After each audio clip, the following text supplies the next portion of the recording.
Hello and welcome to Webb, the channel that turns financial jargon into everyday language everyone can understand. Our mission is simple: to empower you with financial knowledge that can transform your life. Today, we're tackling a topic that's all too common, finding ourselves in a financial mess. But don't worry, we've got your back. We've compiled a list of 10 effective strategies that can help you regain control of your finances. So, without further ado, let's dive into the top 10 ways to fix your financial mess. Number 1 on our list is budgeting. Now, budgeting isn't just about counting pennies and denying yourself pleasures. It's about understanding where your money goes and making conscious decisions about how to use it. When you create a budget, you're taking the driver's seat in your financial journey. Think of your budget as a roadmap. It guides your spending, helping you avoid unnecessary detours and financial potholes. It helps you allocate resources, ensuring that your needs are met before your wants. More importantly, a good budget promotes savings. It allows you to set aside a portion of your income for future needs and goals. Budgeting also provides a sense of control. It helps you anticipate expenses, reduce financial stress, and make informed decisions. So don't view your budget as a restriction, but rather as a tool that empowers you to make the most of your money. Remember, a budget is a financial plan, not a financial prison. Secondly, tackle your high-interest debt. It's like a sinister villain in your financial story, silently eating away at your hard-earned money. High-interest debt can be any debt with an interest rate that's above average, such as credit card debt or payday loans. The longer you hold onto these debts, the more they grow, making it harder for you to achieve financial stability. Imagine this: you're paddling upstream against a strong current. That's what high-interest debt feels like. You're working hard, but not getting far. Now imagine turning your boat around and paddling downstream. That's the relief you'll feel when you pay off your high-interest debts. It's not just about peace of mind, though. By eliminating high-interest debt, you're also freeing up money that can be put towards savings or investments. It's a crucial step towards creating a more secure financial future. High-interest debt is like a hole in your wallet. The sooner you patch it, the better. Thirdly, build an emergency fund. This is your financial safety net, a cushion to catch you when life throws you a curveball. Whether it's an unexpected medical bill, car repair, or a sudden job loss, an emergency fund can be your lifeline. Now, you may wonder, how much should I save? Well, a good rule of thumb is to have at least 3 to 6 months worth of living expenses tucked away. But remember, this is not a one-size-fits-all solution. Your personal circumstances, financial obligations, and comfort level will determine your ideal emergency fund size. It might seem daunting to save up that much, especially when you're dealing with other financial priorities, but start small. Even a little can go a long way when you're in a pinch. Prioritize, allocate a portion of your income, and gradually build up your fund. Remember, life is unpredictable. An emergency fund is not an option, it's a necessity. Fourthly, don't forget about retirement savings. It's an easy thing to overlook, especially when we're young, and retirement feels like a distant future. However, it's crucial to start saving early. Why, you ask?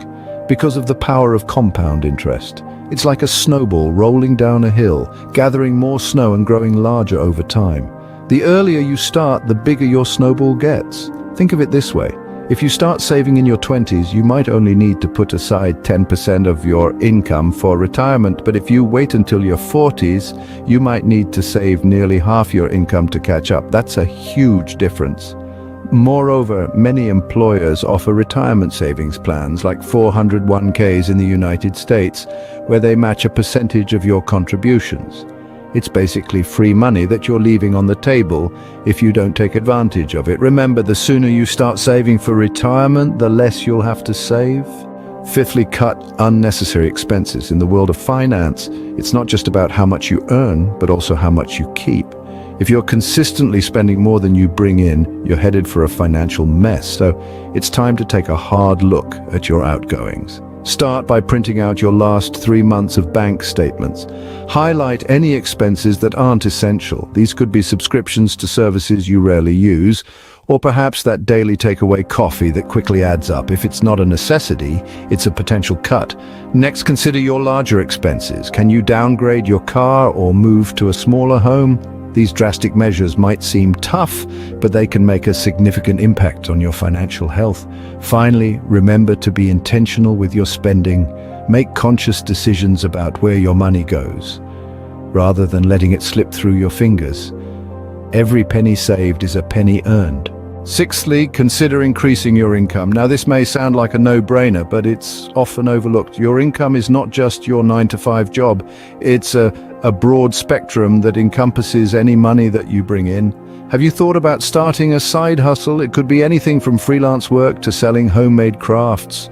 Maybe you've got a talent or a hobby that you could monetize. Ever considered teaching guitar lessons or starting a blog about your love of vintage cars? The possibilities are endless. Another avenue to explore is investing.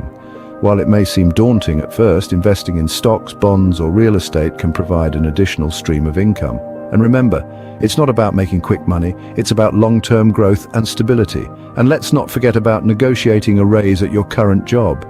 If you've been working hard and delivering results, it's only fair that your income reflects that. Remember, your income is your most powerful wealth-building tool. Seventhly, avoid accruing new debt. It's vital to understand that not all debt is bad, but unnecessary debt is a financial trap that you should strive to avoid. It's like walking on a slippery slope.